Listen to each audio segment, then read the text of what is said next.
Well, good morning, ladies and gentlemen.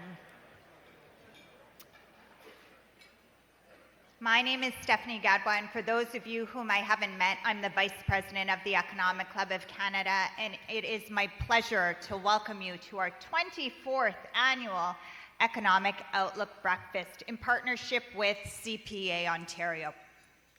As we gather, we are reminded and we respectfully acknowledge that we are on the traditional territory and home of Indigenous people, the Wendat, the Anishinaabe, the Haudenosaunee, the Chippewas, and the Mississaugas of the Credit First Nation, lands steeped in a very rich history dating back many generations.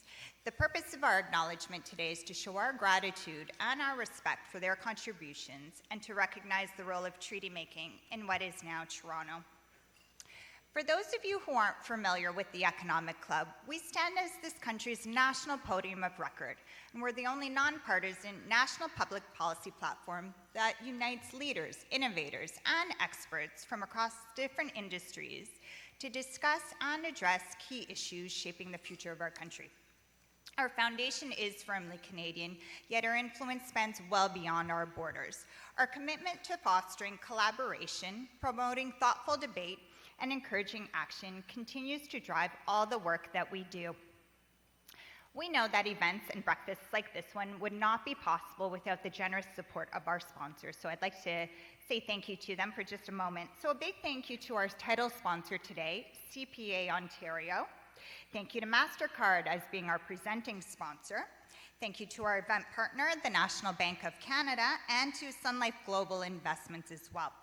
And finally, thank you to the Globe and Mail for partnering with the Economic Club on this breakfast and being our official media sponsor. Now, in 2025, Canada's economy navigated a year of transition, marked by moderating inflation, slower but stabilizing growth, and a gradual easing of interest rates after an extended period of monetary tightening. Households continue to feel the effects of elevated living costs and higher debt servicing, while businesses faced weaker demand and tighter financing conditions.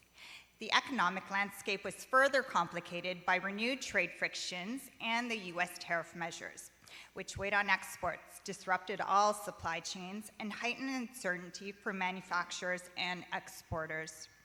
Domestic political developments, including our federal election, also influenced business confidence and investment decisions, adding yet another layer of uncertainty for markets and policymakers. At the same time, strong population growth, resilience in services, and an easing of global supply pressures provided important offsets. Together, these dynamics reshape consumer behavior, investment strategies, and policy discussions, setting the stage for the opportunities and challenges we'll be discussing with all of our economists today. Now, before we dive into these critical conversations, it is my pleasure to welcome Carol Wilding, the President and the CEO of the Chartered Professional Accountants of Ontario.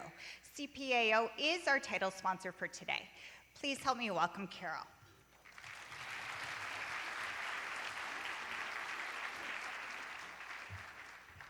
Good morning, everyone, and thank you, Stephanie, and everyone at the Economic Club of Canada for hosting today's event. When I walked into the room, I looked and I said, whoa, this event just seems to get so much bigger and better every year, and judging by the number of people here today, and I'm sure they'll give us some kind of account, I wouldn't be surprised if we kind of end up in the Rogers Centre next year. So let's see where we go. But when you look at our panel of esteemed economists and our host and moderator, Vassy Kapelos, I don't think it's any surprise why this is just a very, very popular event. Now, we know that Vassy enjoys the tough questions, so I'm going to assume that our economists had a really great rest over the break and are ready for those questions, because certainly this year started with a roar and a bang, and we're only X number of days in. But I think it's impossible to understand 2026 without considering the year that we've just had. And uncertainty was the watchword for 2025. The last time that we had gathered here, there was greater policy uncertainty in Canada than at the height of the pandemic.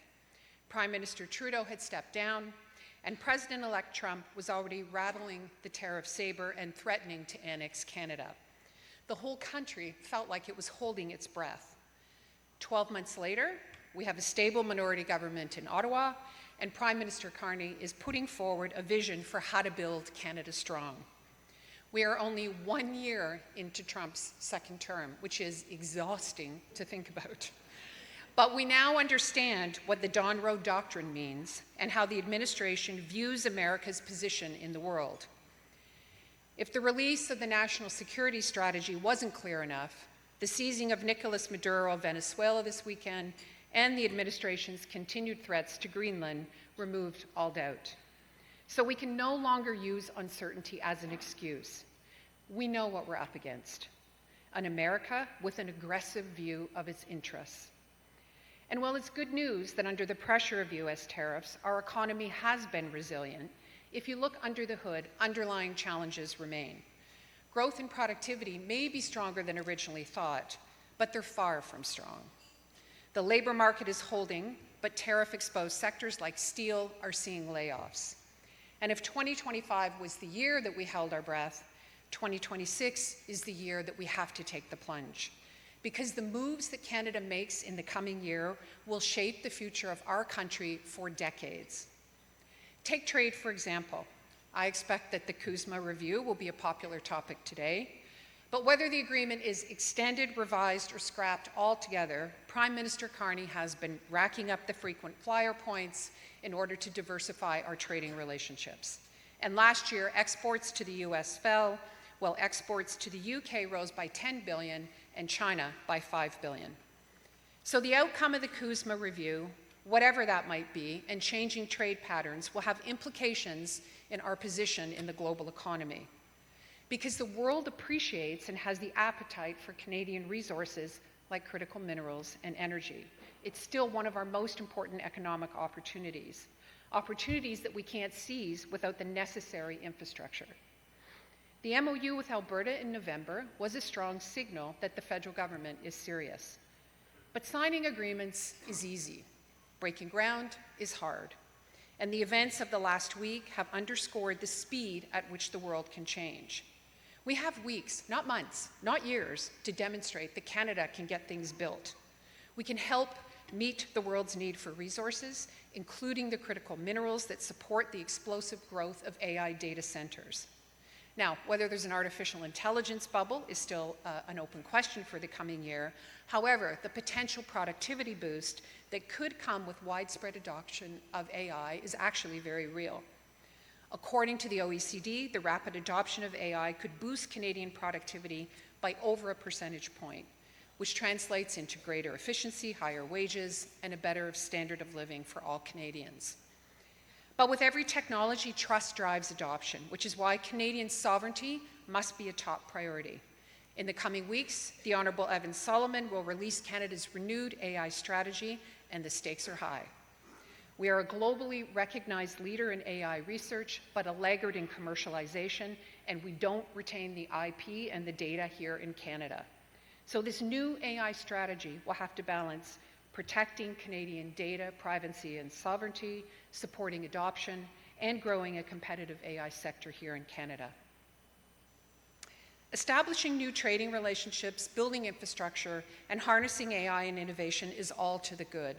But to realize our ambitions for what Canada can be, we need investment. We are 13 out of 17 countries in the OECD for business investment. Canada can't compete and lead if we can't attract capital and make sure that that capital is flowing to where it can be put to the most efficient use. Which means that Canada needs to remove barriers to investment and entrepreneurship, barriers like our inefficient, ineffective, and burdensome tax system. Last year, CPA Ontario released a report that makes the case for broader tax reform in Canada, reform that will attract the capital, the talent, and the growth that Canada needs. And while the federal budget in November did take some steps in that direction, it didn't go far enough. If the next federal budget is bold and ambitious on reform, Canada can transform our tax system into a calling card for investors and entrepreneurs around the world. But we need to act, and we need to act quickly. The next year will bring decisions that will change the face of our country. Getting the federal government, the provinces, and the territories to move forward in lockstep will be no easy feat. Support for Parti Québécois is at a record high, and it's not inconceivable that we'll have a third referendum on Quebec independence, which will add fuel to the fire of separatist movements across the country. But in the face of all these challenges, we must replace any lingering sense of uncertainty with an unflinching resolve to do what needs to be done. We can't hold out hope that external events like the US midterm elections are going to solve any of our problems. It's up to all of us in this room and leaders across the country to act. And it starts with understanding the full picture of the year ahead. So with that, it's my pleasure to welcome Vashi and this morning's esteemed panelist of economists. Vashi, over to you.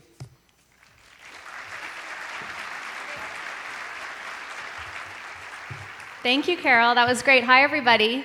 Nice to see you again so bright and early. I'm going to introduce our, as mentioned, esteemed economists who will hopefully come up to the stage once I've completed calling out their names. Jean-François Perrault with Scotiabank, Doug Porter with BMO Financial Group, Francis Donald with RBC, Avery Schenfeld with CIBC, Beata Caranci with TD Bank Group, and Stéphane Marion with the National Bank of Canada and National Bank Financial. Please head up to the stage.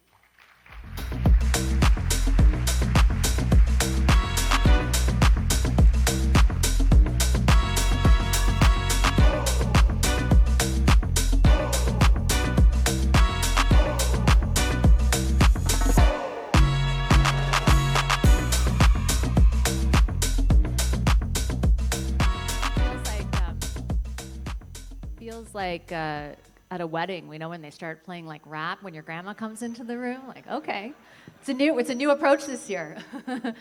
Hi, everybody. Nice to see you again a year later. Actually, as Carol was talking, I was thinking, I looked at my notes, and as she said, we kind of held our breath last year at this time. That's exactly what I had written down, because I thought I would start today kind of looking at where we are today versus where we thought we would be a year ago. And I think given what Trump was saying at the time, Stéphane, we were sure the sky was falling. We were sure the tariffs would come fast and furious because he was saying exactly that. At the end of the day, did our economy end up being more resilient than expected, or were the tariffs just not as bad? So we now have 20% of goods traded globally that are impacted by tariffs. That's up from 13% the previous year, so we've never seen that. It's a fourfold increase. The truth, Vashi, is we had a crappy economy, but fantastic stock market. We were the second best stock market in the G7, up 31.7%, outpacing the US by a wide margin. I did not predict this, by the way. But the reason the stock market did so well came from another event. Whatever the US did made the federal government realize that something was wrong in our economy. And it led to the most important repositioning of Canadian economic policy at the federal level in a generation. So that's what the stock market was happy about. So I'm happy about the changes that are taking place after a lost decade with no business investment and lost productivity. Beata, how would you assess the damage the tariffs have done to the economy? And I think from my perspective, as just a layman, I look at all the statistics that Carol listed off, right? You've got kind of employment numbers that are maybe, again, stronger than predicted. You've got growth that was not great, but then revised to be a little bit better, but still very slow. Inflation held kind of steady. Like, it's confusing to try and figure out, other than the sectoral layoffs, exactly what the damage the tariffs have imposed on the economy are. So how would you explain what that damage is? Yeah, so Stéphane, you didn't answer her question. It's resilient. It's still resilient in terms of how the economy is doing. And I would say, I also say restrained.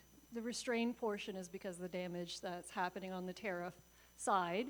And many of us, if you go back to December of 2023, 24, what would we have been forecasting for 2025?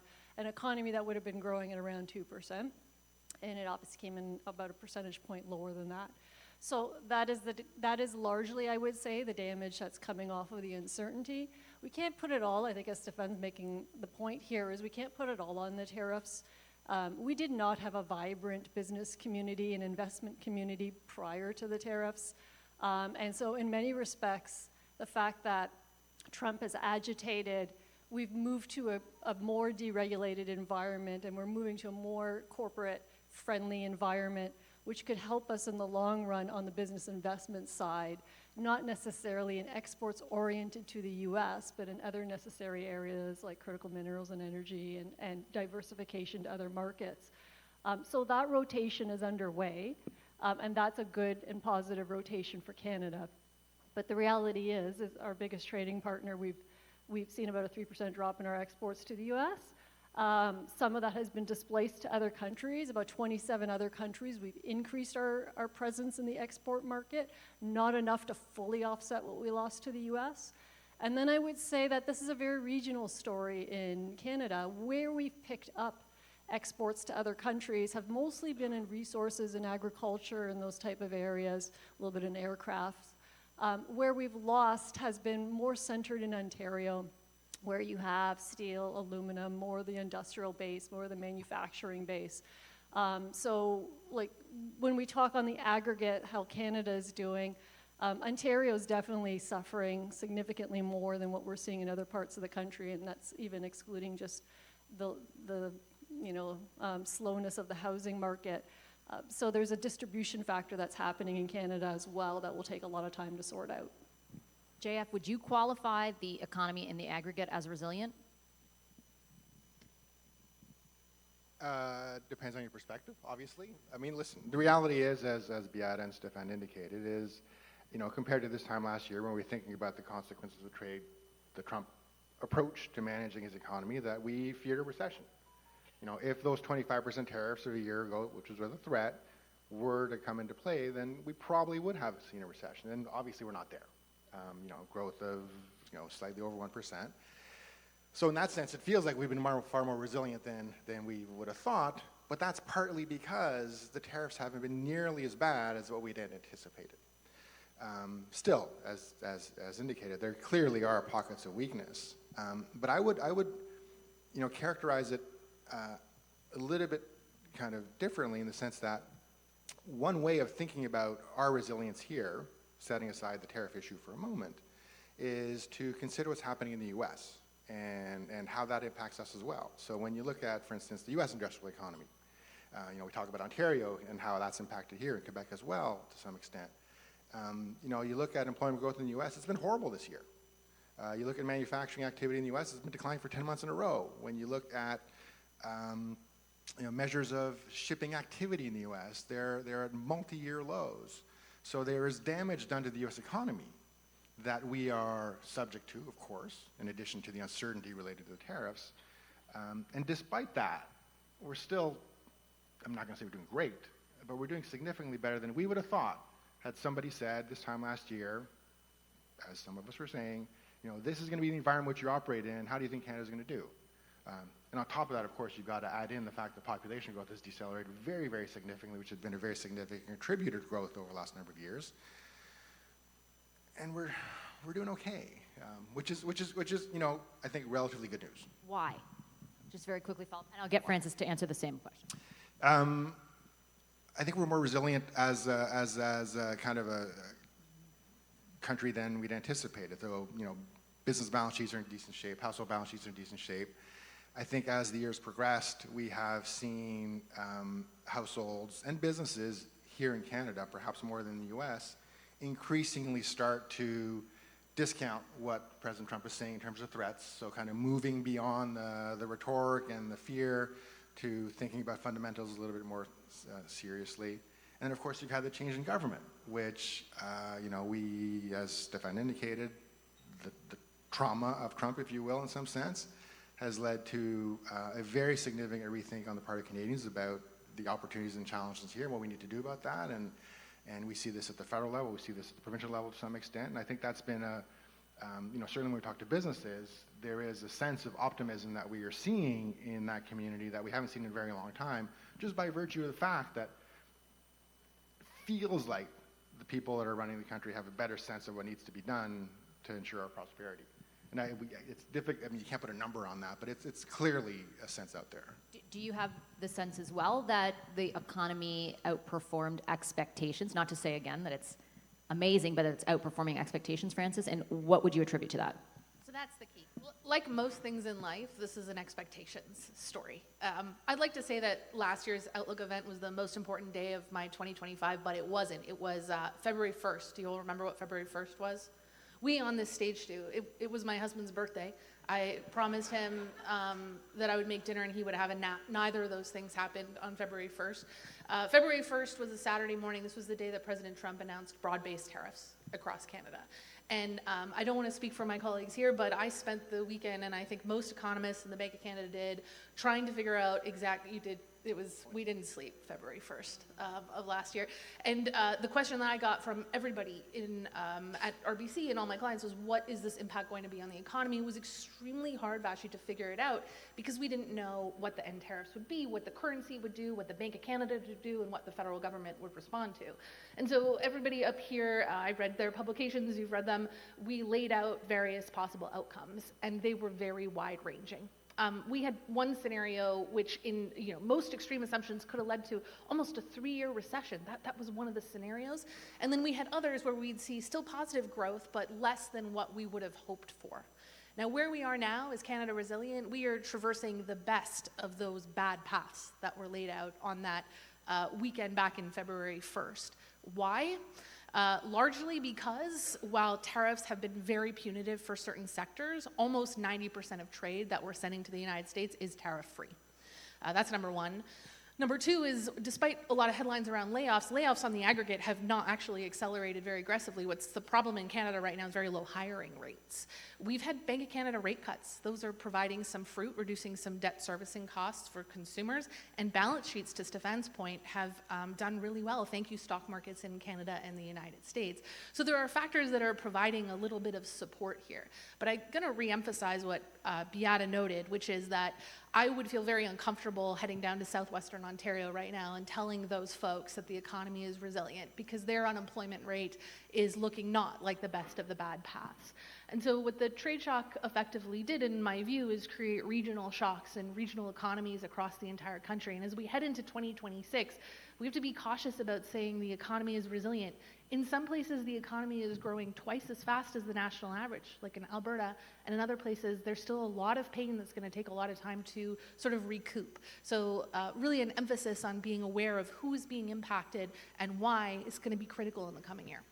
I want to talk a little bit more about the domestic factors at play, but before we do that, you had mentioned the impact on the U.S. economy. And I think if we think back to February 1st, I also was on air interviewing people like you all day, and I think there was, a consensus view that emerged here in Canada, which was, this is bad economic policy, Doug, on the part of the United States, and it's going to backfire on Trump, and ultimately that will force his hand. It will force him to realize this is bad economic policy, and he will retreat from it. In some respects, he has retreated from some of it, but I see no sign of him all of a sudden saying, you know what, tariffs are bad. He continues to say, as recently as last week, I still believe they are beautiful. How have those tariffs impacted the economy, and why has the impact not, forced a rethink? Like, why not? First of all, let's be very clear that the so-called taco trade is not true. Yes, Trump backed off on some of the most extreme measures, but the reality is we've still got an average U.S. tariff rate of close to 15%, if not a little bit higher, depending on how you measure it. We haven't seen that since 1930. These are very extreme tariffs that are in place, and yes, I think one of the big overall stories is that we have not seen that much pain in the U.S. economy as a result of it. I would hate to say that Mr. Trump was right on anything, but one thing he was right on is that a lot of the pain or the cost of the tariffs were actually borne by foreign companies, or perhaps the importer. It really has not filtered down to the U.S. consumer. We have not seen significant increase in U.S. inflation whatsoever as a result of the tariffs. But I think the bigger story, and one of the reasons why the U.S. has fared so well, or fared reasonably well through this policy uncertainty, is simply because of the AI boom that was well in place, well in train even before President Trump ever came along, and frankly, that's really help the U.S. economy and definitely the U.S. equity market just forge through this. There's often this talk of there's this unusual split between relatively robust U.S. GDP growth. In the latest quarter, was up at better than 4% pace, and yet almost no job growth. One of those two things is wrong. I don't think that's the case. I think it actually makes perfect sense. What we are seeing is full-on resurgence in U.S. productivity. I wouldn't say it's necessarily directly AI related, but I think it's somewhat related to AI and all the business investment that's going into the U.S. So, and to be clear, this has got nothing to do with the president or his policies. I think the U.S. economy would have done well in any event. Just one quick last comment on Canada. That one thing we cannot forget in terms of why the economy has been so resilient is governments at the federal and provincial level have spent a lot of money supporting the economy over the last year. If you go back a year, the overall budget deficit of the federal government and the provinces combined was less than 1.5% of GDP. For this fiscal year, it's going to be close to 4% of GDP. That is an enormous amount of fiscal support that's helped the economy stay on the rails. I got a lot of questions about deficits in a moment. Avery, your outlook for the U.S. economy this year? So I think that picking up on what Doug said, it's, if you're a fan of quantum physics, as I am, actually I know almost nothing about it, but I do know that in physics, there's a thing called Schrodinger's cat. The cat can be alive and dead at the same time. Don't ask me how that can be, but until you observe the cat come out of a box. And the U.S. economy is alive and dead at the same time. As Doug said, if you look at the numbers now, we've had very strong GDP growth, very little employment growth. So there's sort of two pictures of that economy. I think part of that is that if you look at where we're getting growth, it's not, by the way, that people are being fired and replaced by AI tools. That's not really happening en masse. But what is happening is you get a lot of GDP from that AI spending, but not a lot of jobs. The GDP is embedded in the intellectual capital that is a product of the United States in a chip that may be made over in Taiwan or somewhere else. So when that chip gets imported to the US, it's made somewhere else, it still generates GDP that's American because NVIDIA owns that proprietary chip and so on. And so the billions and hundreds of billions being spent on AI are generating a lot of GDP, but actually, if you look at the computing sector, for example, no job growth for the past several years, basically flat. And then consumers have been outspending too. Part of that is the wealth gain from the equity market, but they're spending online. And again, online retailers are relatively light employers. They can generate a lot of growth without really hiring a lot of people. And even in the retail sector, we're replacing, there is a productivity story, replacing human people at the cash register with automatic self-checkout and so on. So we're generating a lot of growth in areas that aren't generating a lot of employment. If you look at the U.S. economy, it has its pockets of weakness too. So for example, in some labor-intensive sectors, and for example, construction, if you look at home building, it's quite weak in the U.S., sort of in a little bit of a mini recession. So they have some soft spots. When I look ahead, I think the U.S. economy is in position to be okay, in the sense that the Fed can provide a little more interest rate relief, maybe another 50 basis points. The AI spending boom is not going to suddenly end. It might decelerate a bit, so you may get less growth out of that. So we do think the U.S. economic growth rate is going to slow a bit. They've also clamped down in a significant way on population, sending people away and not letting anybody in. We'll do that.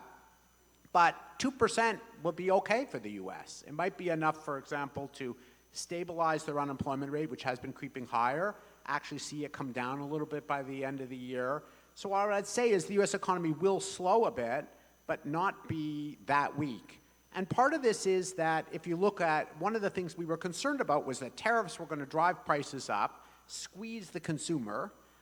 What has happened is that has actually happened. If you look at goods inflation, it has heated up over the course of the past year, almost as much as we would have thought given the tariff levels that were actually adopted. But what's happened is services inflation has melted away, particularly things like rents and so on have been easing off.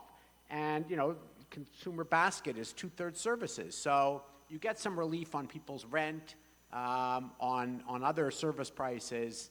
it can offset some of the inflation we've seen. So there hasn't been as much of a squeeze on consumers, and I think that's likely to continue, where inflation stays in the sort of mid 2% range, and wages are running a little bit faster than that, so people are getting some spending power. As long as the equity market doesn't tank, there's some built-up wealth that can still be spent. But it is, as Francis was saying about the Canadian economy as well, it's not an economy which is firing on all cylinders. If you're not in that AI part of the economy and you're not selling to high-end consumers, you are seeing, some fragility in the U.S. economy, and I think that will show up in somewhat slower aggregate numbers. But for the Trump administration, maybe they've managed to dodge a bit of a bullet that we were fearing, that there would be a bigger inflation upsurge and more of a squeeze on consumers. In the Canadian context, Stefan, you started off by saying that the threat of those tariffs and the imposition of them to a degree have led to very consequential, in your view, policy changes. Which policies do you believe are the most consequential, and why? Well, first of all, I don't know where we're trying to tap ourselves on the back saying that we were resilient in 2025.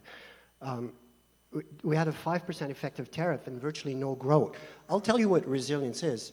Look at China, double-digit tariffs, and they still grew 3%. So had the Blue Jays not made it to the World Series, we'd be in recession. So that's the type of resilience we got last year. So no, we weren't resilient. 5% is putting out that stall-peed. We're not good. Something's wrong. Fortunately, the federal government realized that the 5% tariff at the margin could tip us into a recession, so they had to reframe the policies, right? Something to make Canada investable again, because that's what is missing for the past decade. We have no productivity, we have limited growth because we have no investment. And that's the issue. So I'm really encouraged by what took place in the past few months, and I'm optimistic that the reframing is the good one. It's a good way to go. But, you don't advertise that you are going to make yourself investable again. Your actions count. So they're going in the right direction, putting in the right policies. We can leverage the defense spending to help us grow our manufacturing sector again. And that's the biggest thing. That's the biggest tragedy in Canadian modern history. The implosion of our manufacturing sector. Finally, Ottawa is realizing, we're not transforming our resources. We got to do something about it. Why is it that there's 20% unemployment in Southern Ontario, the manufacturing sector? So this reframing, saying, something's got to be fixed, is taking place. But the only way we're going to do all this stuff that we do is use our own resources domestically. That means we got to drop the CER.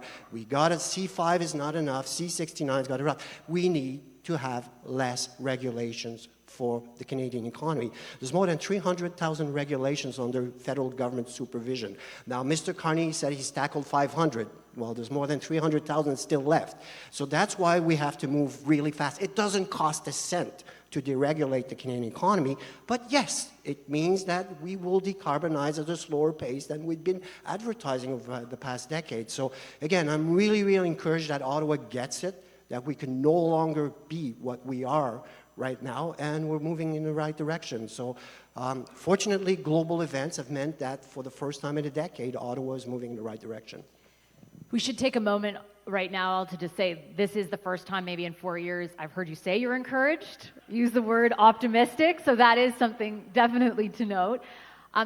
Beata, your feeling, your sense of, at the federal level, the policy direction in your best advice to the government. And I would sort of frame the question around, there has been a reframing, as Stefan mentions, of an identification of what the problem was. There was certainly through the budget a pitch around a high level of deficit spending, $78 billion, but a whole bunch of policies that the government says will create that investment environment and drive economic growth. Based on what you've seen them present, will it? No, I don't think it's enough. So the way we describe it is what we've seen is a good first step, but really what they've done so far is unwind previous bad policy or trying to unwind it, and like the amount of layering of regulations is an example, or having not tackled reducing past regulations. When in the past they've reduced regulations, they'll say, we've got 1,000 regulations on the books. let's eliminate, 10%, but what they end up eliminating is regulations from like 1920 that nobody was using anyway, and they don't actually address the ones that are the most debilitating and least constructive to growth. So we're just at the phase of corrective, but we're not at the phase, I believe, of accelerating growth. And so by that I mean we haven't really done a review and a revisiting of our corporate tax structure or personal income tax structure. I do not think we can get into high growth mode without this. And it's a bit of a third rail for politicians to do this because ultimately you're going to have to put some tax dollars on the table because it's foregone revenue, and believe that in the next 2 to 5 years you recover it through an acceleration of growth, productivity gains, and jobs, right? But an example, and Stefan, you used this in one of your posts, and I've been leveraging it and building on it, whereas that report out of Statistics Canada that had said, like, if you look at corporate tax rates for small businesses, the most advantageous portion of that tax rate comes into $500,000 of taxable income. And so after that, the tax rate jumps. So what is that tax rate doing? It's disincenting growth. And what you see is a bunching of firms at 500,000. Nobody wants to cross over that because all of a sudden your tax rate more than doubles as you continue to grow. That 500,000 mark was put in place under the Harper government. It's not even inflation indexed, right? That should be at least 700,000 today if they inflation index. So you're artificially keeping companies smaller than what just their price index would suggest. And you're creating an incentive to stay small. And what you've seen over the years is an increase in the amount of individuals who incorporate themselves to take advantage of that lower tax rate, but not an increase in the amount of companies that are incorporating with payrolls. So, like, what have we done with this tax system? Is that what it was designed to do? And why do we punish companies for growth and size when that's exactly what we're actually hearing on the speaker circuit under Carney and others? So that's just one example, everybody. You can go on and on and on. Here we are in Ontario. This one really bugs me. And if you look at the personal income tax rate, for the last decade, there has been no inflation indexing of the top two personal income tax rates, which are $150,000 and $220,000, for a decade. So what is happening? People who were in the third tax bracket are tripping into the fourth and fifth tax bracket because over a decade, even if you move at the rate of inflation, you're going to find yourself in this bracket creep. Then we start taxing, for example, a principal of a university who can be making it $150,000 as if they're a high-income earner, which we know is not the case if you live in Ontario, especially in Toronto. In the next 10 years, if they don't address that, everybody in that third bracket becomes a fourth bracket taxpayer. So these are like the silliness of the tax aspects, and that's under a conservative government. So we have issues on the Liberal government, we have issues on the conservative government. We need them to get their act together and really start to tackle the competitive nature of the tax system. As much as we want it to be fair, it also has to be competitive, and we haven't succeeded there, and the budget didn't do that. JF, do you accept the premise that Canada is or was not ripe for private investment? If so, what is the corrective measure, the primary corrective measure you think the Fed should employ to address that? That's a great question. As Beat indicated, and Stefan, I mean, there are a multitude of reasons to argue for, as justifications for weak Canadian investment. There's no question about it. And certainly, I'm sure everybody in this room has got an opinion on that. There's this interesting dynamic, though, that when you ask foreigners how they think about Canada's investment destination relative to how Canadians think about it, so I encourage you, there's this consulting company called A.T. Kearney. Every year does this FDI Confidence Index. So it looks at its C-suite survey of, I think, 500 large international corporations to invest across the world in a broad range of areas. So foreigners thinking about investing in every country in the world, basically. And Canada is almost always in the top 2 or 3. It was top 2 last year. The US is always number 1. So foreigners largely think of the investment climate here as better than Canadians do. Now, there's a bunch of reasons for that. We're more informed. We're more reflective. But it does speak to this historical challenge in Canada, which is that businesses have, by and large, thought of, and rightly so, as governments as obstacles to their success. And that has led to probably a bit of a cultural dimension here where businesses aren't trying to maximize profit growth because there is this understanding that, the tax system is a disadvantage, the regulatory environment's a problem, which are all true. One of the ways in which maybe this is the most, I think, impactful is, as Beat indicated, when you think about small businesses. There is this very evident distortion of the taxation system, very evident. Stats Canada just published a study right before Christmas that showed that small business productivity in Canada is much lower than it is in the US for comparable size firms. And that's like 90+% of businesses in Canada are small businesses. So there is, very clear disincentives in some part of the economy to grow, to expand, to be more productive. The small business community is an extremely important part of that. But there is I think, a cultural element to this as well, which is, we need to be more risk takers. We need to try and be a little bit more an innovative economy. And this is where I think the government's plans, as early it is in the process, are pretty encouraging because they are focused on, in contrast to, say, the Trudeau years where we were thinking about growing the economy largely through investments in human capital, the social side of things, which are legitimate. This is a government that's clearly focused on raising capital, raising investment. And there's you can parse through the budget and be happy or unhappy with various things in there. I come back to a couple of things that the Prime Minister, one thing the Prime Minister and the Finance Minister said is that they believe their objective for the next 5 years, their plan is to raise investment in Canada by $1 trillion relative to the path that we had been on. Now, that seems completely unrealistic. We spend about $500 billion a year in investment, so you can imagine how much additional that is. But I think it's an interesting way to think about, it's an interesting construct to think about how they think of the challenges and what they're focused on. They're clearly focused on raising investment. Now, hopefully that means lower tax rates on, or whatever, either higher tax rates on small businesses or you get away, you move that threshold.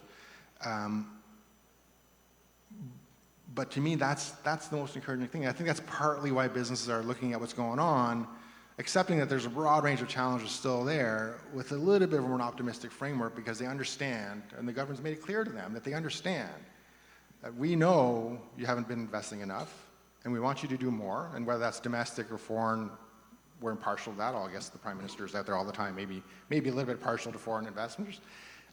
And that, I think, is such a different approach to managing the economy relative to the last 10, 15 years, that even if they're partially successful, and I don't know, they do $500 billion in extra investment, $200 billion extra investment relative to the path that we're on, even that's a big change relative to what we've been experiencing. So there's lots of reasons to be optimistic, but it's just it's a bit of a hodgepodge of things that are behind the challenges that we've been experiencing. In the interim, I think there are a lot of data points that people in this room would be interested in about how the economy is performing and might perform over the year. And I want to kind of do a bit of a rapid fire. And Francis, I'll start with you on interest rates. I wanted the philosophical question on fiscal, not the Oh, well, you can answer test. that. You can answer that too. It's not a test. Okay. I just think people care about interest rates and housing, and I want to make sure we get it all in. And also mention that you guys can send in your questions, and I'll in the last 15 minutes or so be fielding some of those and throwing them to the Okay, I'm ready. panelists as well. You can answer the philosophical question first, but then also tell me where you think interest rates are going this year. You know what? I'll do 2 in 1. What strikes me about this conversation that is so interesting and so positive to me as an economist is that we're a solid halfway through this panel and we haven't talked about the Bank of Canada. We're now there. And this is a little bit different for us, right? Like normally this is question number 1. Why is that? Because what we're witnessing in Canada is a baton pass from monetary policy being the savior of low growth. Because traditionally in Canada, growth is slow, unemployment is high, we need to cut rates to 0, which led us to a variety of challenges. And now you're seeing both explicitly and implicitly this movement over towards, well, wait a second, The type of inflation that Canada is facing is not because all of us have too much money and we're going out to spend too much. It's supply side. It's droughts in Brazil.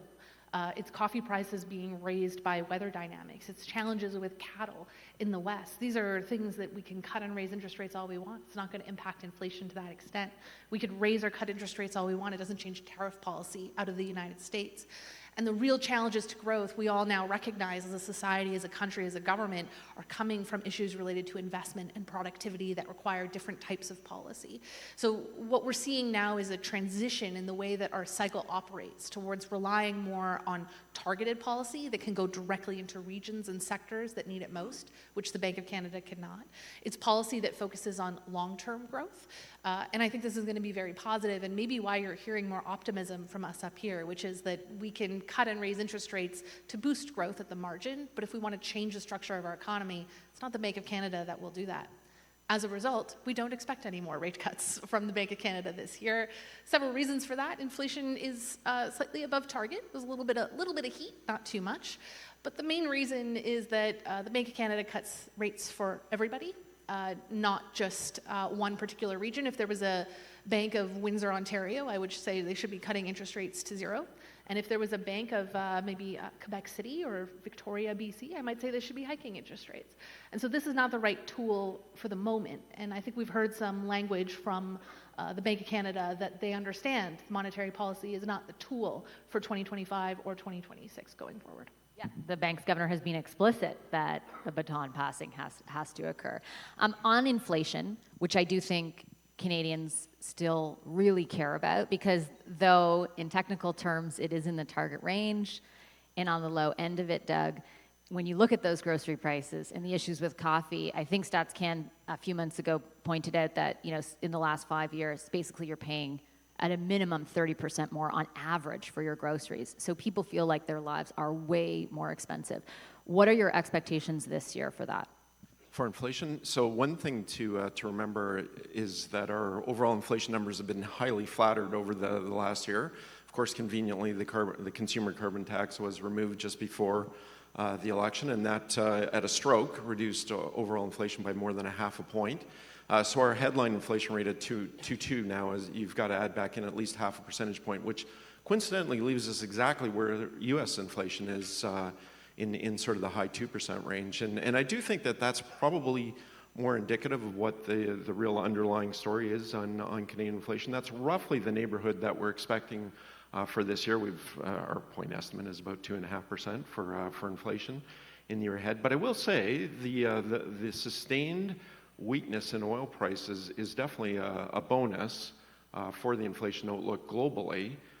There has never been an episode in the last 50 years where we have had serious inflation with oil prices not playing at least a modest role in that inflation. In other words, it's incredibly rare to get real inflation when energy prices are going the other way as they are right now. So I'm not that concerned about the inflation outlook. Having said that, I don't think we're also going back to the world we were in pre-pandemic where we consistently had inflation at 2 or less. So in terms of the interest rate outlook, I think that does leave the bank in a bit of a difficult position. I don't think you're going to get much disagreement on the panel in terms of the bank outlook. We also see no change in rates this year. However, I would say if we are going to be wrong on that call, I still think there's more of a chance that the bank might feel the need to cut interest rates rather than raise them this year. But they've done a lot. They've already cut rates by 275 basis points, cutting them by more than half in a little more than 18 months. Can't talk about interest rates without talking about housing, Avery. And when we were here a few years ago, that was probably half the conversation. Immigration, housing, the intersection between the two. We've seen drastic changes in immigration policy in both directions, actually, in the last 2 years. But in the last year in particular, on the temporary side, that has resulted in a reduction, new targets on the permanent side. What is the impact of that on housing? Like, what is the housing market doing right now? Well, as the real estate agents always tell you, it's location, location, location, right? And housing, there isn't a housing market. There's regional housing markets, very different situations depending on what province you're looking at. You know, Ontario, Southern Ontario, the Greater Toronto Area, BC, big overhang of condos that are sitting unsold. Projects that are on the drawing board. There's a nice sign up saying condo coming here nothing happening there because they're not selling them. So we still have a overhang of existing and planned supply, downward pressure on condo prices, and I think, therefore, nationally, even if we do get a bit of a pickup in single-family housing starts in some parts of the country, I think overall housing is still going to be a drag. And so that actually does have a number of impacts. One is that the idea that financial markets are toying with now, if you look at market pricing, they're expecting that maybe the Bank of Canada will be raising interest rates by the middle of the year, and I won't point a finger, but there's someone on the panel here forecasting that. What I would say to that is that and his initials are JF. But I would say that part of that is that one of the reasons not to do that is because if you look at the level that interest rates are at, and you ask, are they overly stimulative? Well, you want to look at interest-sensitive parts of the economy and say, how are they doing? And the answer for housing is not so well yet. So I think the housing market's still likely to be overall a bit of a drag. Maybe by the end of the year we get a start of an improvement there, but it is a headwind for economic growth still for the time being, at least for the next couple of quarters. We expect to see that. And actually that has implications for the inflation question that you asked Doug about, because a big component there is the rent measure. Rents were actually very elevated, according to at least the CPI numbers. They're measured sometimes, I think, quite imprecisely month to month.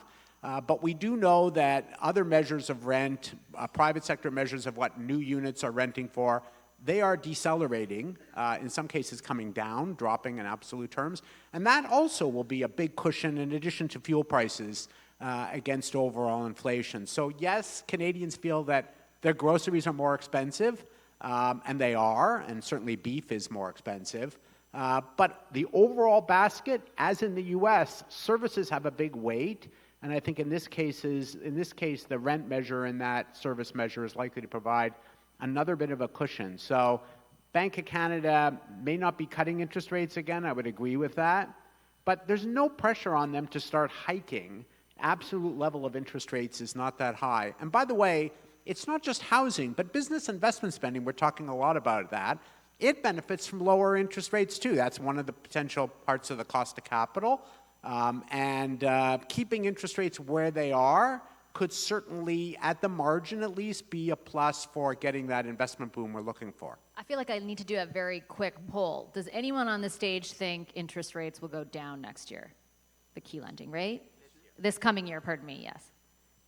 Does anyone think they're going to go up? Yes, they're going up. Okay, 2.5? 2.5, why, Stéphane, why might they? Okay. We have negative population growth. We have no productivity. We have zero investment. What's your potential GDP growth under these circumstances? Sounds like zero, right?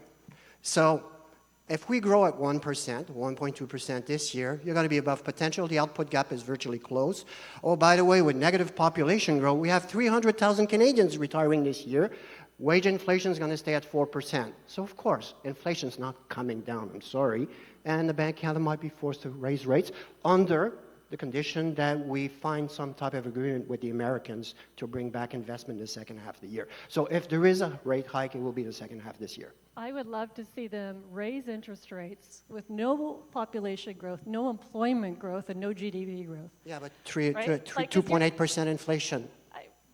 But raising the interest rate won't solve that because you just made the point of why it won't solve for that. Well, growth is picking up. Right? the And second half actually this you year. start to depress your growth even more. So You're an inflation target. If there's a deal, okay, You're not going- I'll stop this fight right here. Because I'm going to save the question of whether or not there's a deal with the United States for the end, because I actually think that's probably the most consequential political and economic question of the year. I do just want to follow up on something that you have talked about frequently, and I think the audience is, I would guess, would be very interested given the events of the last weekend, and that's the oil sector. That's our natural resources and the potential impact of that sector on potential economic growth in the upcoming years. There's, as I know everyone here knows, a little bit of a political debate about whether or not Canada needs a new pipeline. What would a new pipeline to the West Coast do for Canada's economy, Stéphane? Or not do? Well, diversification, of course, but that might be 5 to 10 years down the road unless they can really accelerate that. And there's a rationale for that now. Importantly, you have to remember that there is some optimization that are going on the existing pipelines that will lead our production to 6 million barrels a day by 2027. So there's 700,000 barrels egress that are coming online. I think that's still in the picture. And that's super important. You know why? Because without oil, our trade balance would be a massive deficit that would sell the Canadian dollar into a tailspin. So the 7,100 barrels coming online, hopefully that's not jeopardized. That's the most important thing for me in the short term.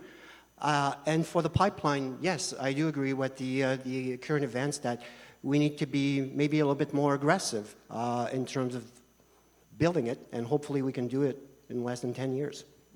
The prospect of the U.S. having increased access to Venezuelan oil, which the president has been explicit about, saying that it will happen. There's obviously a lot of analysts who say that will not materialize. The sector there has atrophied. It will take a lot of capital and more stability politically for that to occur. But there seemed to be some confusion about what kind of impact that would have, at least reflected through the markets over the past few days. In your view, Beata, if the U.S. is able to secure more access to heavy crude from Venezuela, will that have an impact here in Canada in any kind of near-term timeline? Not in the near term, I don't think. I think they're playing the long game. Most of our oil is shipped, north-south to the Midwest for processing, about 70%, whereas the Venezuelan oil would come up through the Gulf, and those lines don't connect without significant amount of investment. So it's sort of like they're locked in terms of like where they're shipping and processed. Right now, they're only shipping about 1 million barrels. There was news headlines that, obviously Trump is going to secure a portion of that for the United States. But these are not significant amounts. More importantly is that we are in a global supply glut right now of about 3.8 million barrels a day. So, that little bit more coming into the U.S. doesn't make a huge difference. Ultimately, what they're doing is playing that long game in capturing resources along this Western hemisphere, of which the American assets are trapped in Venezuela as well. It would require significant investment. I can't imagine a company goes into Venezuela without knowing what that government looks like in 5 years, given the billions of dollars of investment you're going to need, and whether you're going to end up with, again, trapped investment there, because you're going to have leadership change in the U.S. in the meantime. So there's going to have to be a lot of guarantees and political stability for that to happen. So I would say that's why it's not really a short-term play, and you don't see it in the oil market pricing. There's a little bit of movement, but not very much. Most of the pricing moved during the holidays and before because of the global supply glut. I mentioned the markets, and if I look through the audience questions so far, the majority of questions are about the market and the Canadian dollar. So I want to kind of translate into some questions around that, and in particular, start on the outlook for markets here in Canada. Your view, JF, on what's going to happen in 2026 there.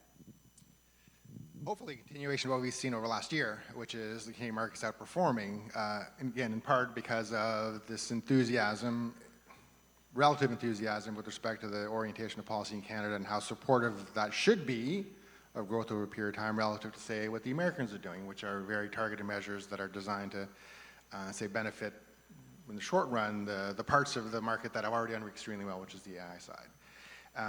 The risk, of course, is that we are going to go through a year of intense uncertainty once again. We've seen just over the last week, in the last few days, some developments down south that raise concerns, questions about how stable or unstable will the world be over the next few weeks, few months, few quarters, few years. So that will act as a constant drag on what would otherwise be better outcomes for markets. On the Canadian side, I think it's fair to assume that even though growth will be a little bit weaker than the U.S. because productivity is not yet caught up, there are lower hanging fruits on the productivity side in Canada than there are in the U.S. So one of the challenges of being the growth leader, which is the U.S. has been, is that you can think of them at the frontier on the productivity side. Like they are the best, their competitors are themselves in some sense to keep getting better and better. Whereas for a lot of Canadian companies, our challenge is easier in some sense. We're just trying to catch up. And in that catching up, there's a lot of income to be generated. So I'm positive about that. That being said, you can't really talk about Canadian markets without thinking about what's going on in U.S. markets because there's this obvious spillover. And one of the concerns that we have there is when you look, for instance, at labor market developments in the U.S., And there's all kinds of reasons that Avery and Doug have talked about, immigration and all these kinds of things and productivity.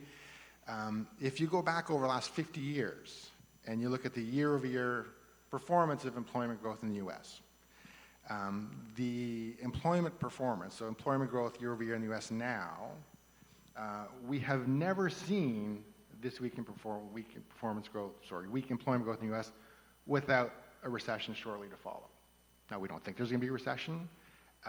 There's special factors that are going on, but I think folks are generally underplaying the risk that the damage from some of the Trump policies on the real side of the economy, kind of the good side, the industrial side of the economy, have the potential to create more weakness than is apparent now in the U.S. And that, of course, if that leads to a rethink of equity markets in the U.S. or a rethink of the AI bubble in the U.S., then there will obviously be spillovers on the Canadian side. That being said, I think relatively speaking, Canada is likely to outperform the U.S. over the next little while because of the factors that I mentioned. You said those two magic words, AI bubble. Francis, is it an AI bubble and will it burst? Oh, I don't know. Here's what I think is most relevant at this point, and I'm going to just build on JF's comment here.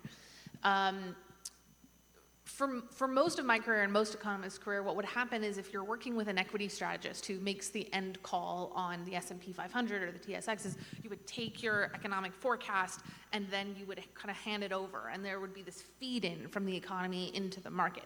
Unless you're Stefan, who does both, by the way. I don't think he gets enough credit for that. And you would hand it over, and so the economy was this really key input into what the market would do next. What's happening now because of these big structural themes, for example, AI investment, which is not cyclical, as in it's not about are we early, mid, or late cycle, is a little bit the reverse is happening, which is so much more of my outlook now for the consumer is tied to how the balance sheet is doing. And the balance sheet has created this, or seen this really big increase because of stock market gains. This is also contributing to some inequalities, particularly in the United States, a little less in Canada, particularly in the United States, where those who have access to those financial gains are seeing very different economic health because of that stock market acceleration. So there's a big connection between those two things, but in my opinion, that connection is breaking down to a certain extent. On AI, what I'm watching a lot more is not necessarily, is there a bubble within the financial market? That's not my purview, is how is it impacting the economy right now? What we've seen in the United States is a significant amount of investment, data centers, information processing equipment that is providing an upside to the economy there. Has it translated fully in the data to productivity? Not quite, though I agree with you, Doug, that there's probably more productivity there. Instead, I'm looking at two things. The first one is, we've kind of touched on it a little bit here, but neither the United States or Canada has seen mass layoffs. That's not what's actually contributing to the rise in the unemployment rate. It's very low hires. And particularly, it's very low hiring rates for young people, so under the age of 25. And what I find interesting is for years, particularly before the pandemic, folks would say to me, which jobs is AI going to steal? And we would have all these charts on which sectors were most exposed. But I don't remember anyone at the time saying, it's not going to be a sector, it's going to be an entire demographic group that gets impacted by that. So one thing I'd like to see more data on in 2026 is the AI generation creating a pause from companies on hiring of those younger, more junior jobs, because that has really big economic implications, and to me is maybe even more important from a long-term perspective than is there a bubble in the stock market or not. Of course, they're all connected. Yeah, I think the impetus for the question on the bubble is because in the near term, Doug, like this year, a lot of us have watched the markets over the last year and wondered, are we talking about bubble bursting is a fancy way of saying, like, are we in for a correction? So just before I get to that, I think one thing that I don't believe any of us, a word none of us have said is gold, which has been an enormous story behind why the TSX has done so very well. In fact, the material sector overall, which includes things like uranium and potash as well, but it almost doubled in 2025. That alone contributed almost 10 percentage points of the near 30% rise in the TSX. The other thing I would point out is the rise in the TSX last year was the best, second best the last 25 years, but that followed a very strong year in 2024. We've just had the two best yearly performance in the TSX since the late 1979, 1980. So this is really a remarkable period that we're in. And it's really not being caused by the tech sector in Canada. Yes, the tech sector, which is relatively small in the TSX, has done well, but it has not been a story a major story behind the success that we've seen in the TSX. It's actually been very broadly based, and when you go through it sector by sector, each sector makes sense. You know, why, you know, there's actually been a fairly large divergence between the sectors, and the sector that, for instance, that's one of the sectors that's been weak has been industrials, related to all the concerns over the trade war. So I don't get the sense that there's a lot of you know, frothiness in Canada's equity market. The gains have actually made sense, especially given the strength that we've seen in gold prices. In terms of whether the tech sector or the AI sector is in a bubble, I don't think it quite meets the definition yet there, but there's certainly the potential. You know, keep in mind that in the late 90s bubble, Alan Greenspan was warning about irrational exuberance almost 4 years before the market peaked. You know, we heard warnings all the way up, and if I had to, you know, going back to the Blue Jays, if I had to put it in terms of what inning we're in terms of this rally in AI, my best guess is we're probably in about the 6th inning or so. What are, yeah, Avery, your thoughts, but also on the Canadian dollar, because a lot of audience members have questions on your expectations for where the dollar goes this year. So I would like to say a few words about the AI situation. So I think the good news is that I think the AI revolution is real. So I think we're not talking about the metaverse, the Palm Pilot. We're not talking about something that's going to be here today and just disappear tomorrow. That's the good news. But remember that if we think of some past tech revolutions that were lasting and durable, so think of the cell phone, we all have one. Think of the internet, we all use it every day, and so on. These were real things that lasted. But in each of those cases, if you go back to the early days of the cell phone, remember that, you know, everyone was walking around with a Nokia or a BlackBerry, and, you know, there were a lot of competitors, and we ended up basically the vast majority of people now with a Samsung or an iPhone, and a whole bunch of also-rans that basically nearly disappeared, or in some cases completely disappeared. And very much the same thing in the early days of the internet. So, and the use of personal computers. People had Lotus 123. Anyone remember that one? No one uses that anymore. People had Netscape browsers on their computer and so on. So there were lots of companies that came, looked like heroes, and disappeared. And one constant message in this is that this tech sector tends to end up having a concentrated list of winners. So I look at, you know, what they call a Magnificent Seven, and they've looked very magnificent in terms of their equity performance. And I look at all the big players in this AI space, some existing companies like Google, some the new ones like OpenAI and so on. The reality is that we're probably going to end up with 2 of them as big winners, and maybe some also-rans. And I think the equity market will at some point have to sort out who's making money, who's the Amazon. Remember, they were part of that dot-com bubble too, and they're very much alive and well, and pets.com kind of disappeared. I think it's going to be very much the same thing. So it's not a bubble in the sense that it's all for naught, but it may well be, and I don't know whether this will be the year where we start to figure out who's winning, who's losing, but I do think that day of reckoning is coming. What's interesting is if you look at the less magnificent 493 in the S&P 500, you know, their earnings growth has been pretty good. And so a lot of the returns that we've seen in the equity market in the rest of the U.S. equity market have been okay, and justified by earnings beating expectations and growing and so on. And I think there, you know, we could still have some further gains. And the Canadian equity market, as mentioned, has an issue with, you know, whether I don't think we're going to repeat the same kind of climb in gold prices. So we're going to need something else. But there are certainly parts of the Canadian economy that have that should be doing reasonably well. So maybe not a full correction in the economic market, but I think some sorting out of winners and losers is coming. And your question was about the Canadian dollar. That's a short answer. It's probably going nowhere. We may gain a cent or two just because the U.S. dollar does seem to be on a bit of a trend weakening. But I don't think this is a made-in-Canada story for the Canadian dollar. It's if the euro gains 5% and the yen gains 5%, we gain 2 or 3%. That's probably what we're looking at here, rather than anything that generates a lot of excitement. Okay, I have exactly 3 minutes left. I have one concluding question that I wanted to ask all of you to answer, and that is the one that I like to end these panels on, which is really kind of soul-destroying, but at the same time realistic, very emblematic of most of my life.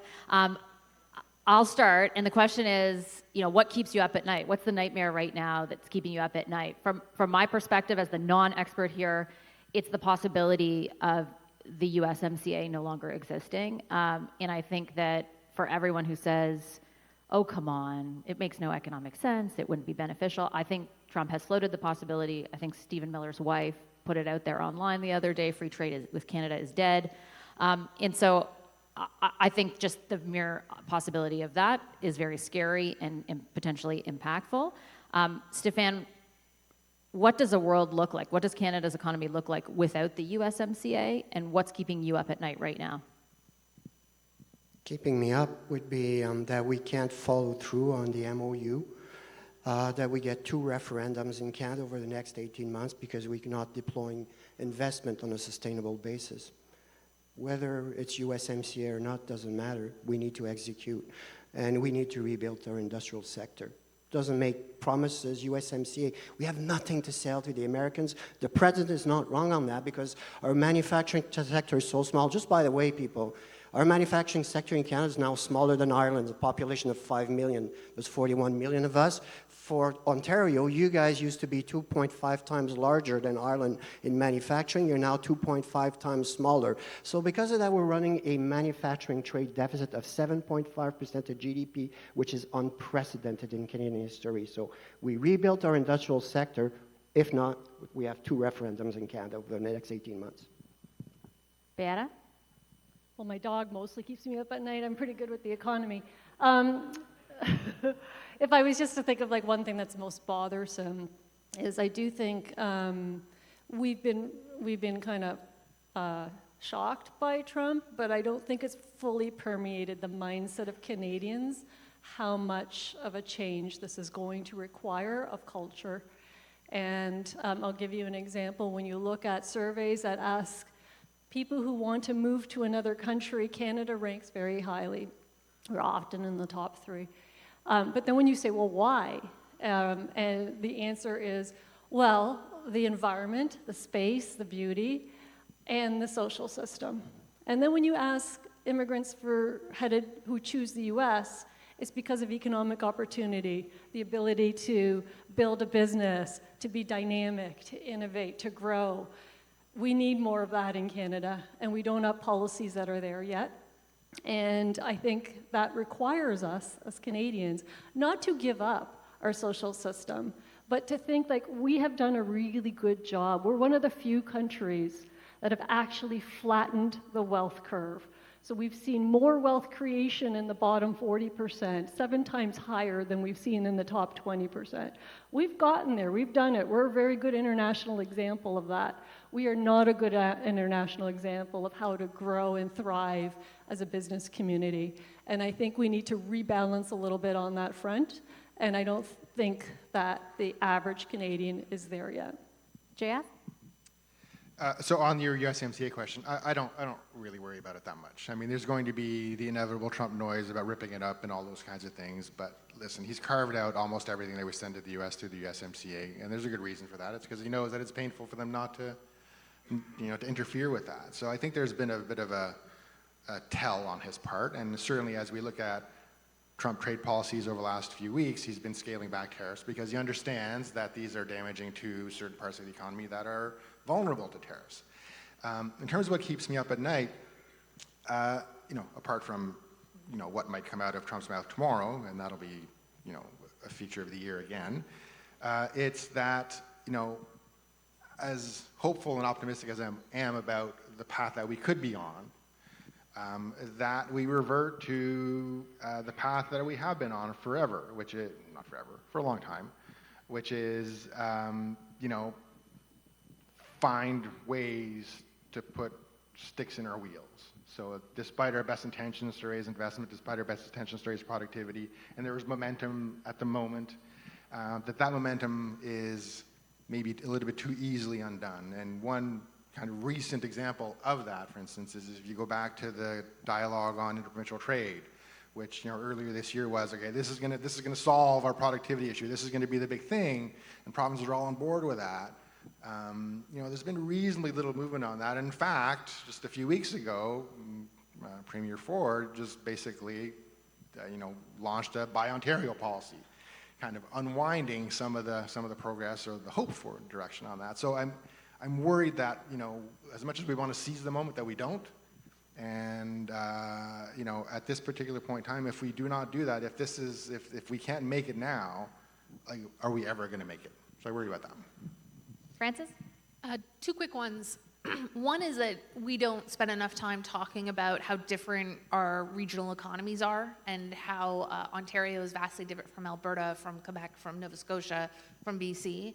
And I think we need to double down on that, to Stefan's point, or else we're going to hear more folks who don't feel represented by the conversation at the national level. But secondly, and this one is not necessarily a full negative, but it's going to be a lot of work, therefore it will keep me up at night, which is that we're going from about 3% population growth to flat population growth this year. That's going to have tremendous implications for the country, from rental markets to wage growth, and maybe the biggest one is Canada needed to have been creating about 60,000 jobs in 2023 and 2024 to keep unemployment stable, or rather, like, if you invite 10 people to your house, you need 10 chairs. We had so much population growth, we needed a lot of job growth.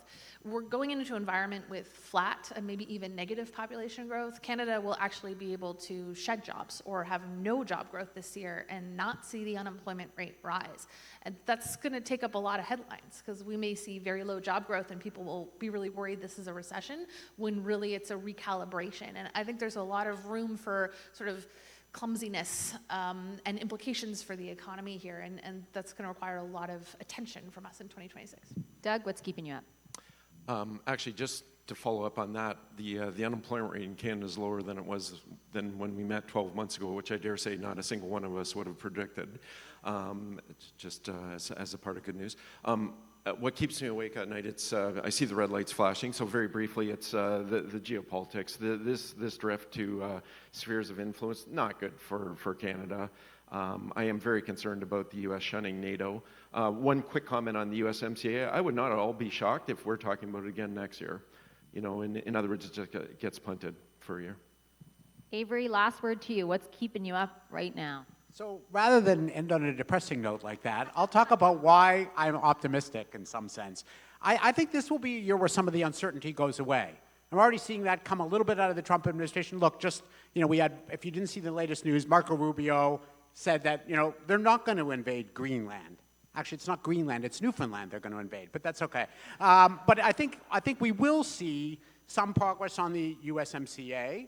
The fact that the U.S. trade representative actually sort of put out their list of what their negotiating points are with Canada says that despite Donald Trump every now and then saying he doesn't want to talk to Canada, they're going to talk to Canada. They've got the list of things. We're going to get more American cheese or whatever and somehow sign another deal. So I think that some of that uncertainty will actually dissipate a bit over the course of the year. And we have to remember that one reason the Canadian economy tanked in the second quarter and recovered in the third quarter is that at one point we were operating under this cloud that we were going to have a tariff on everything, and then on Liberation Day we were liberated from a lot of that. So if uncertainty diminishes, that's going to be a plus for us, and I think that's likely the story that we'll see over the course of the year. And so I think that overall I have fewer things keeping me awake at night, or I hope to by the end of the year. It's obviously things that go Trump in the night are still what we're watching, but I think that there will be less of that by the end of the year. The midterms may also help us there, because the president is a little focused on making sure that he doesn't raise prices in the U.S. And the Supreme Court, let's not forget that on Friday, they may come out with a decision that says that actually the fentanyl tariff is unconstitutional. And so if we actually lose the USMCA, and you say, well, what tariff would we be facing on our goods? Well, without the USMCA, but without the fentanyl tariff, it would be about a 2% tariff on our other products, minuscule. So we may have a number of things go our way, and that's why I'm resting comfortably at night. I'm sure I speak for the entire audience when I say we collectively hope your optimism is well-founded. Thank you, everyone, very much for your insights today. Thanks very much to our audience as well.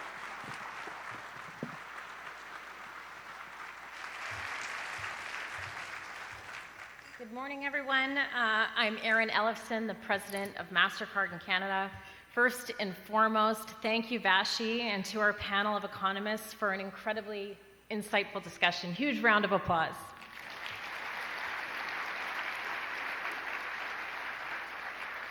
These conversations are vital. They give us the map of where we are. And apparently nearly 1,400 people in this room agreed that this was a necessary moment to be a part of. We've heard some incredible economic analysis this morning, and as we've discussed here, it's really now our job as leaders to take these insights and translate them into real impact for Canadians. At MasterCard, we have a deep interest in the strength and stability of the Canadian economy because we help power it, and we see it in motion every single day. Through our global network, we process tens of millions of transactions daily. These generate anonymized proprietary data that gives us a unique, near real-time vantage point into the Canadian economy. We can see directly how Canadians are faring through their spending patterns and where businesses are finding both strength, and we also see early signals of where there is struggle. And with this data through the MasterCard Economics Institute, we develop tailored insights and strategies to help Canadian businesses stay ahead of the curve. Our MasterCard Economics Institute 2026 outlook echoes much of what we've discussed this morning. We, like many folks here, anticipate growth will continue, albeit at a very, very measured pace, with inflation and interest rates beginning to stabilize. We see pivotal opportunities ahead, particularly as discussed heavily today. The review of CUSMA provides us with all the clarity we need to move forward, we hope. But our data also serves as a reminder for us to stay really vigilant, because while demographic shifts may ease housing costs, slower job growth, as we've discussed here, continues to weigh on consumer spending. But that's really only part of the story. We also need to understand where Canadians are at and how they're feeling. And the data only tells some of that story. We do a lot of research on a regular basis, and just yesterday we received insights that show us a bit of a stark reality. Fewer than half of all Canadians feel any level of personal prosperity, and the majority believe that the country is currently in a time of little to no prosperity. And as Francis discussed heavily, while we may feel something in this room, Canadians, based on where they live and what industries are supported in their communities, feel very, very differently. When we ask Canadians, what's going to move the needle for you, the answer is not a complex derivative. It's affordability and career opportunities. As leaders, we absolutely cannot ignore those sentiments. To drive growth, we have to address affordability, and we have to unlock opportunity by investing in Canadians. We have to be hiring. This is what guides our work at MasterCard with our mission of empowering economies and really empowering people. What we really need is a shared commitment to innovation. Innovation's been such a buzzword used at every event so many of us go to. Today we talked a lot more about resilience than we talked about innovation. But as we know, for the past 2 years, so many of us in this room and so many Canadian leaders have felt like they've been on their back foot, navigating inflation, trade uncertainty, and shifting policies. And so if resilient is the right word, we can agree or disagree. We have, in so many ways, because of this uncertainty, been really standing still. And so while, yes, we're still going to navigate headwinds, I really believe that all the learnings we've amassed over the past couple of years give us the tools we need to finally get some meaningful work done together. We've also come together. We've demonstrated how Canada's strong and stable financial system, so beautifully represented by the people on this stage, can continue to be a pillar of strength.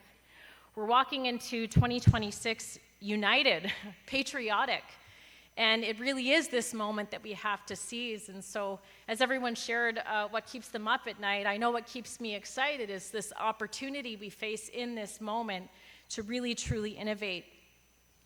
As I meet with business leaders, many of whom are in this room, we talk about the future of AI. We talk about agentic commerce. We talk about stable coins and all sorts of advancements in digital transformation. And I'm really personally convinced, as a technology leader, that this is our moment to actually be at the front of that wave. Canada actually has an opportunity, through our ambition, through our unity, to leapfrog and really use these capabilities to be at the forefront and to help to power our economy. I feel, and I know you all agree, that we have the talent, the ambition, and this opportunity and sense of urgency to move very quickly. So let's harness that momentum, set the pace for innovation.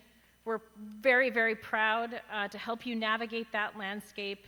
And we really believe that progress happens when we combine data, human ingenuity, courage, which I know is present in this room, and urgency. And so we're really, really honored and excited to continue to work alongside you for that journey. So let's seize this moment to drive the growth Canadians are really relying on us for. Thanks so much.